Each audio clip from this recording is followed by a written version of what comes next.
All right. Hello. So my name is Nathan Poirier.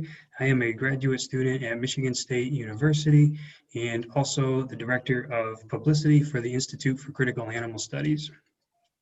Today, we are here with Andrew and Nick to talk about vegan restaurants and social justice. So, hi, Andrew and Nick. How are you doing? Good. Good.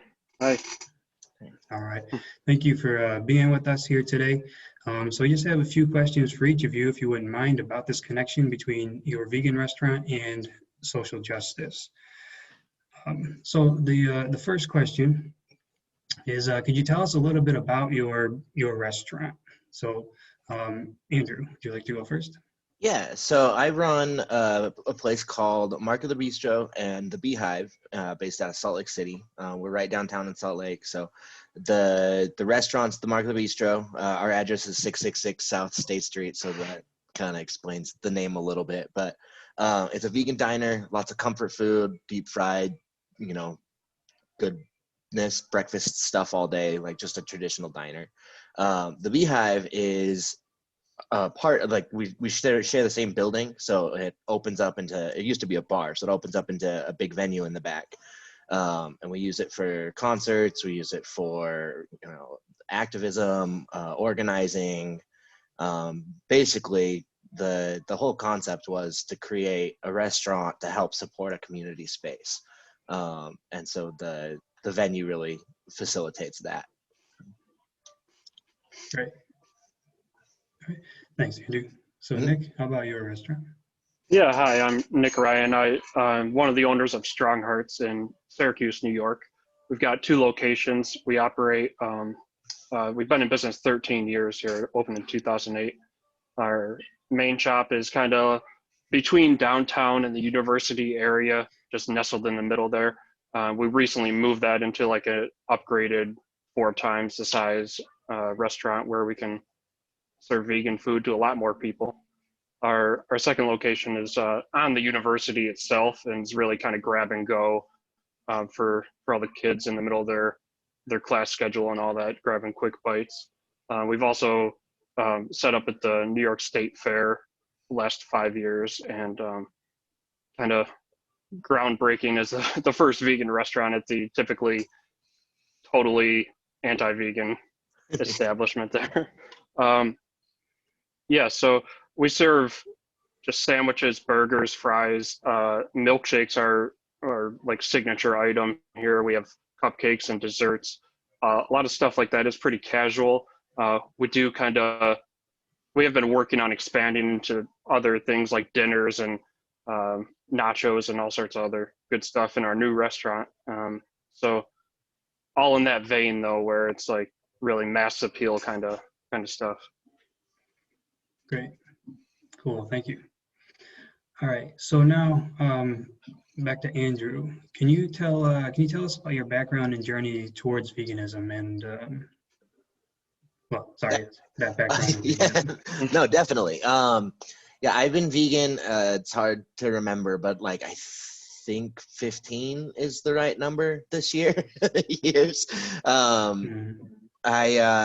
I went to high school with a lot of kids who were vegan, and I would argue. I mean, I grew up hunting. I grew up eating tons of meat, and I'd argue with these kids every day, and I'd always lose. And that was kind of the thing that sparked it off. And then I had some things happen in my life where I was faced with like making a lot of decisions about what I wanted to do with my life.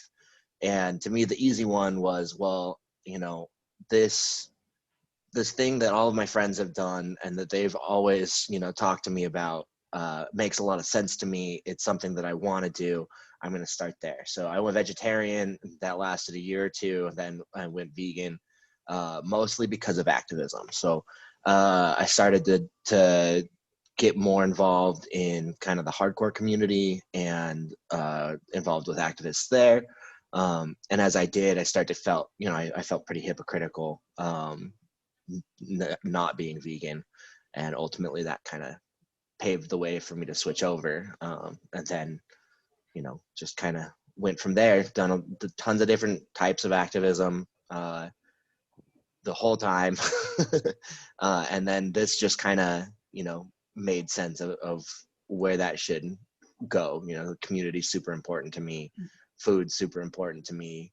If they're, you know, that's pretty much it. Yeah. Okay. Great. Thanks, Andrew. So, Mhm. Nick, how about your background and journey towards veganism? Yeah, I grew up in Little Weedsport, New York, which is like a small town, 1,000 people, real kind of isolated, but not far from Syracuse and the bigger kind of more happening places. But um, so it wasn't really until I got into like late middle school, started like meeting some of the high school kids. One of them who was like into hardcore. There's like one hardcore kid in Weedsport, and he had ventured out of our territory and brought back all this information. He was vegan. He would just tell me things at lunchtime, like little things, and he got my brain ticking. So this is also back in the days of dial-up. So I'm like loading up PETA.com on my dial-up computer, waiting for the videos to load, and this is how I was like seeking this out and really digesting the information. Early 2000s, like 2000 and 2001. I went vegan 20 years ago now, I guess 2001, in my last year of high school, and just told myself, you know, give it 2 weeks and see where I'm at. And that's 20 years later, you know, here I am. Uh, it was definitely part of it was like the self-discipline, like see if I can do this. I know that was always part of it, but really it was the activism, and it was the impact I had on the animals, and just seeing that suffering. Really, like PETA, for whatever you want to say, like about how their journey's gone, they provided information, and it was basically the only information I had at that time that kind of opened my eyes to the plight of factory farming and just all these things we all know about as vegans, but there's no going back for me. It was all about what's morally right for the animals, and Yeah. that led me into years of activism and all different sorts, and that kind of curiosity about what's the actual truth of what's going on behind the scenes, and what aren't we being told about, you know, the horrors that are out there. And Mhm. just that curiosity remains, and that's where I look for I'm constantly looking for new ways to do what's right in the world. Great. Thank you. Yeah, it's really cool hearing both your kind of individualized stories and how they're somewhat similar, especially in terms of like the longevity you've both been vegan, and how you came to it. So I think that's really cool. So then maybe how did that influence your decision to start the restaurants that you started? So Andrew, would you like to go Yeah. first? So I mean, that was obviously the biggest thing. It's a pretty multifaceted, uh, you know, positive, negative. There's a lot of stuff going on with like why I decided. I worked on the restaurant for almost a decade before we were able to get it open, or even get into the place that we wanted to be. And then it was still like another handful of years, just because there was a lot of things that like ended up in the way. But the main reason that we, you know, started was I was working with some friends, and we worked at a coffee shop, and I was basically managing it and doing everything. I had pretty much free reign, so like, you know, most punks and hardcore kids do, immediately we started booking shows there just as soon as we could, and that led to doing poetry readings, to doing you know, having different activist groups meet there, all of that stuff. And I was like, this is amazing. This community like space is something we desperately need. This is really, really cool. And then me and my friends that were running it, they brought in a new manager and they fired all of us. And we were like, well, that sucks. We need something like that. What if we did a restaurant? Because there was a huge lack of, I mean, there's good vegan food in Utah. There's tons of it. But there wasn't anything particularly like what I wanted to eat. And I traveled a lot. I think at this time had just recently actually been out to New York. And I had food there. I'd been to California a bunch and Portland and had all this amazing food. I was like, I want something like that. I want comfort food. I want all this food that I missed. And I want to be able to facilitate the stuff that we were doing before. And so that, like, it just worked hand in hand. We put together menus and then ran into like real estate problems for a decade, but eventually got it figured out. And that was kind of the ultimate goal. We wanted to bring like elevated vegan food on like a comfort, diner level that we were desperately missing, and then have a space that we can, have that sense of community and those activities and those things that we desperately needed. So, and it came together better than we kind of ever thought. The space that we got, we were thinking a small cafe and ended up with like a 250 person venue. So it worked out cool. Okay, very nice. So Nick, why did you decide to start your restaurant? Yeah, so I ended up at Syracuse University. I was going to study physics. Then I kind of bailed on that and was studying psychology, threw in some music industry because that was like really what my passion was at the time. But most important thing I got out of college was I joined an animal rights group on campus, and it's called Sorrow. We actually there was a previous animal rights group from the 90s, but it had gone away. So we resurrected it and rebuilt this thing from the ground up. Attracted a bunch of students from all walks of life, but also community members that had nothing to do with the university and were just joining in this group because they were passionate about animal rights. That's where I met Joel, who is my business partner now. And we worked together in that animal rights group to do a lot of different, kind of activism things like protests, conferences we put together, worked with Anthony there. Anthony, I think. We did a lot of cool things, and the thing expanded and grew. And one of the things that kind of was an auxiliary thing, but looking back on it, to me, ended up as a really formative thing was after doing all the work part, we would have potlucks and like big get-togethers with food, and other people would come to those because it was just like almost like a party. It wasn't drinking or any of that stuff. It was just food. And a lot of conversations started from that led people to think about going vegan, or they try the vegan food, and like minds were changed. I could see it there with these people in those settings. And like I get out of college, I traveled a bunch, a lot like Andrew said. Like a big part of it for both Joel and I was we've been around. Everywhere we'd go, we'd eat food, like vegan food. Obviously, it was like always kind of like, if not the first reason for the trip, it was definitely like we spent more time trying to hunt down the vegan food than anything else. So we accumulated all this knowledge about what did we really like, what didn't we like, put that all together in a bag. And Joel and I both kind of at a point in our lives where we weren't tied down to anything. We didn't have really a career in front of us. I wasn't going into music industry, and psychology was kind of a non-starter. I did some things, but I wasn't going to grad school at that time. And we're just like, screw it, man. Let's open up a vegan restaurant in Syracuse. There's nothing here right now. There's like, you can get a burrito, you can get a falafel, but there's no vegan restaurant. And we happened upon a space that was turnkey. It was ready to go. We spent a couple months working on that. This idea really took genesis in January 2008, and we opened up in May of 2008, which I was 23 years old, and Joel he's a few years older than me, but we're both like young whippersnappers. Like, just, I think that naivety and just like, that was a big part. It's just like, screw it, we can do this. Like, we're invincible, right?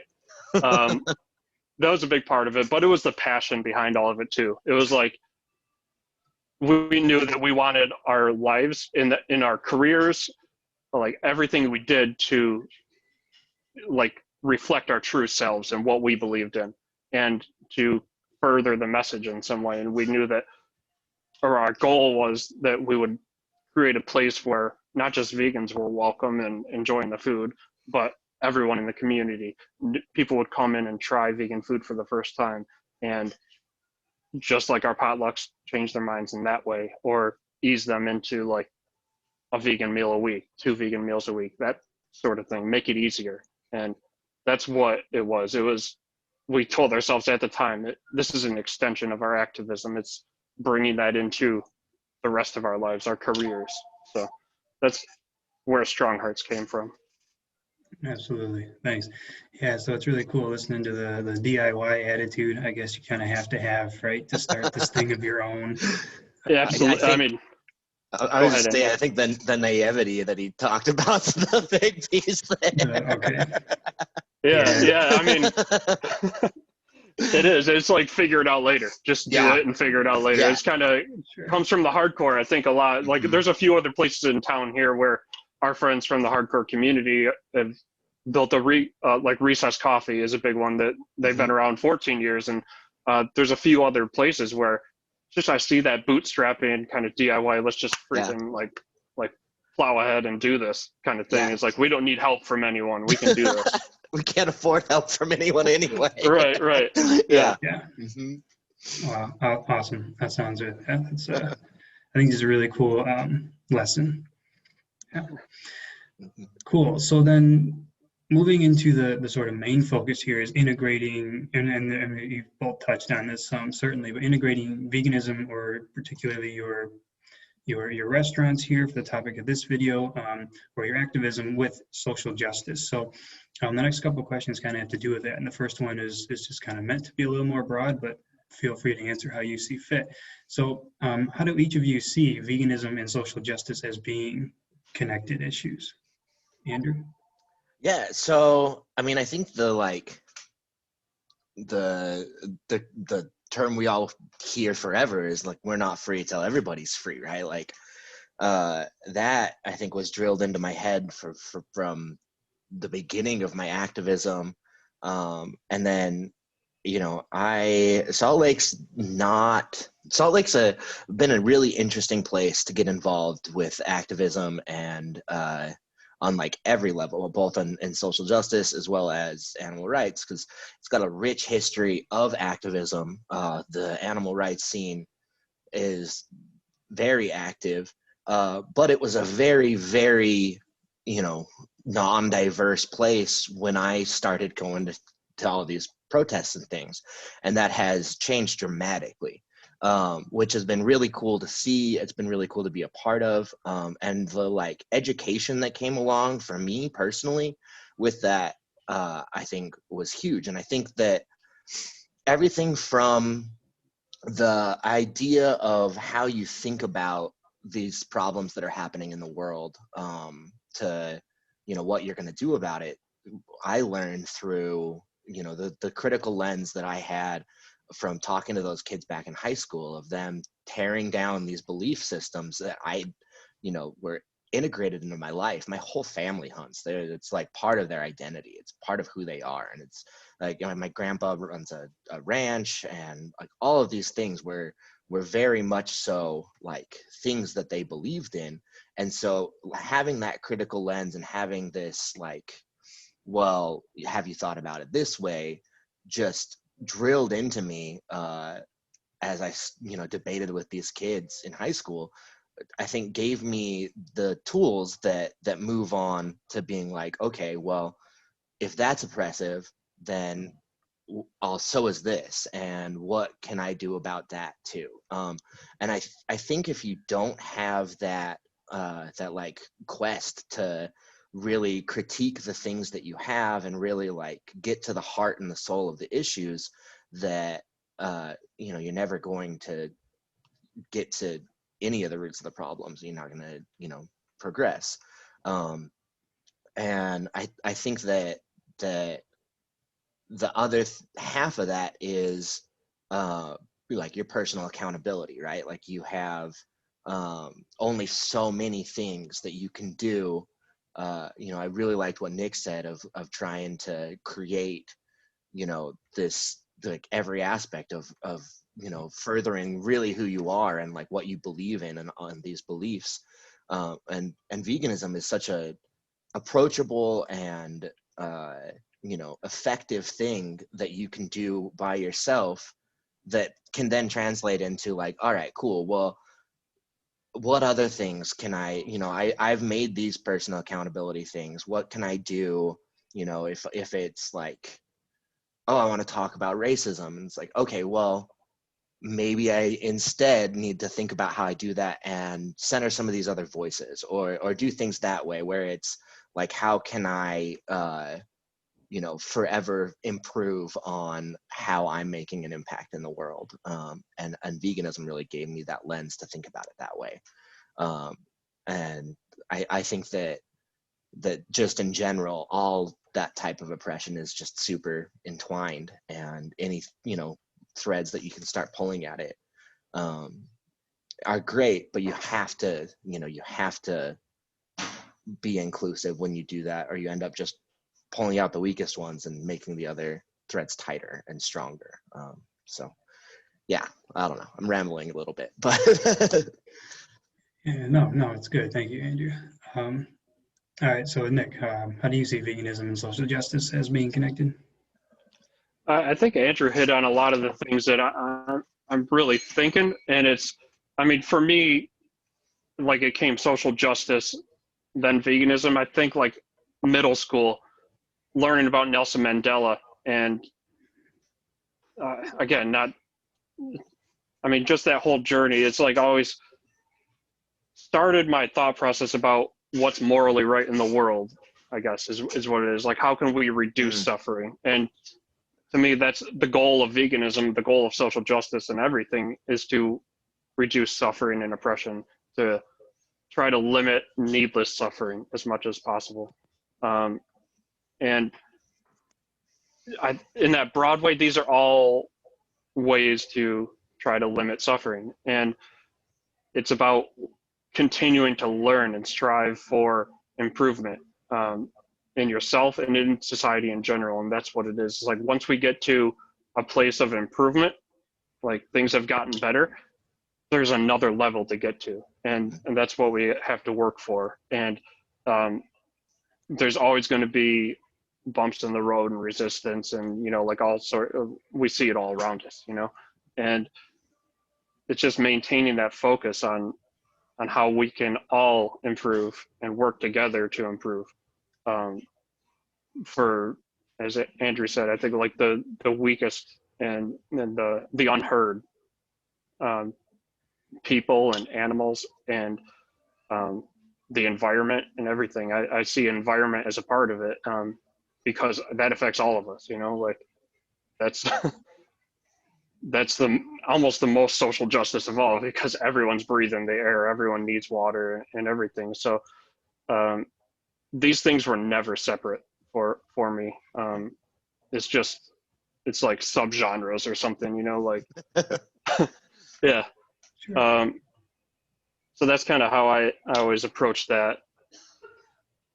Yeah, absolutely. Great. Thanks. So then maybe looking a little more specific, I guess, how do each of you, and maybe how has it changed some, but integrate social justice concerns or activism into your business models in particular? So how is that social justice activism part of your vegan restaurants? Andrew? I think that there's an unlimited amount of things that we're able to do. Everything from we had our Instagram's got a decent following, but resharing all of these posts that some of the organizers and the activists in our community putting together is a pretty much constant thing. There's, I think, an aspect, the front of our building, we were able to work with some local artists, and they put up murals that are, they're some memorials towards some of the victims of police violence that's happened recently, and some Black Lives Matter messages. We've been able to do a lot of things that way, and it's sorry, they're like, it's really interesting to see the effect that it's been able to have. Just the other day, we had somebody stop and say, "Hey, who do we talk to?" There's a mural section of our city that they've painted all of the recent and going back a few years victims of police violence, which is really bad. Like in Utah, our per capita is one of the highest in the nations because we don't have a ton of people here, but we have very, very racist police. And so being able to like talk to these people and they say, hey, we had a friend who was shot by cops. How do we get in touch with them? And be able to facilitate that, like get them in contact with the right people so they can have a proper memorial for their friend. Like I said before, we have the community space where we're able to do a lot of organizing and activism. We've done banner painting, sign workshops there. We've had safe places for people to go during, you know, when protests got out of control. There's been a number of times that they were able to kind of retreat back and regroup. We're right in the heart of downtown, so we're just outside of where they were anyway. And then, you know, I really also liked the things that Nick said about, you know, the introduction to veganism and social justice and those things through food is a huge part of what we do. You know, we have concerts where we'll have, you know, 50-year-old dudes come in and they're there to see their kid play, and they're like, oh, well, I guess I'll just get a grilled cheese sandwich or something and eat it and be like, this was incredible. This is amazing. And it's like, yeah, that's great. Come back and get some more food. And while you're here, we have a zine library. While you're here, there's these books. Come do all of these things. So I really think that there's we try and integrate it into everything, every aspect of how the business runs, because it's, you know, it was the motivation for the business. The vegan food's almost an afterthought when it comes to the community space, as far as I'm concerned. So being able to have that and like, you know, they're so hand in hand, they work so synergistically together. It's great. So All right, thanks for sharing those examples. Nick, so how about your restaurant and social justice? Yeah, that's something we always kind of have in mind, and it's something that we try to really spark conversations about these things and create interest in our customers, maybe introduce ideas, whether subtly or not so subtly. And that's through things we have hung in our dining room, like the artwork we have on the pillars are little homages to Malcolm X, Fred Hampton. There's some individuals like that. And I think the White Rose group is out there. We use social media a lot. We've developed a pretty good following on social media as well, and that's a great place to share things. A lot of it is that in person though, and how do you, like, you introduce the food, you get people's foot in the door, and then the other ideas come with it. Maybe they get their packaging is all eco-friendly. That's a lot more popular now than it was a few years ago, but I like to think that in our small way, at least we were kind of quick to the game with switching a lot of our stuff over like that into the eco-friendly, and then other restaurants in Syracuse start switching over. And likewise, with the social media, we start posting more things that are, whether it's related to Black Lives Matter or something about, you know, on Columbus Day, like, hey, maybe we should think about what we're calling this and who we're celebrating here. Joel makes a point of posting that every year, and it always sparks conversation online. You always get a few weird comments, but mostly I think it's people thumbs up, you know, like, and other restaurants now will, you know, depending on their clientele and how they're trying to, you know, like whether they're going to turn people off by doing that, I think they're more likely to reach outside of just, hey, we're here to serve food, but also who are the people making the food and what do we believe in and what's right. And I think Black Lives Matter was a real turning point for a lot of that, where a lot of places kind of said, we got to say something. Like, we're not just, like, we're selling coffee, whatever we're selling, we also have a responsibility to say something about injustice. And just trying to kind of stay true to ourselves in that, and not get lost in, it's that balance. Like, we're here to do business, but we don't think about everything in terms of a business decision and how we're going to turn this into dollars. A lot of it comes down to, how do we reflect the reasons we started this business, the morals behind it, and encouraging others to do the same with their lives. I think that's a main way we do it. A couple of years ago, I think it was 2018, we did, for the whole year, we did charity giveaway days where we'd have a day and like promote like, hey, this month, 20% of anything we do on this day will go to Vera House or some other charity. And that went through the year where we picked a different charity every month and we'd highlight something. And that worked out really well. It was, it was successful some months, other months not so much. There's a lot of factors there, but setting that intention of how can we give back? It's hard when last year in particular in COVID, it wasn't, like there's nothing to give at that point. It was a struggle for quite a while, but always trying to think of what's our best way of being able to give back. Is it a platform for people to come and, hang up flyers? Is it to, state our position on a certain issue? Or also now we have 40 something staff working for us. That's a lot more than we started with when it was like 2 or 3 people working for us.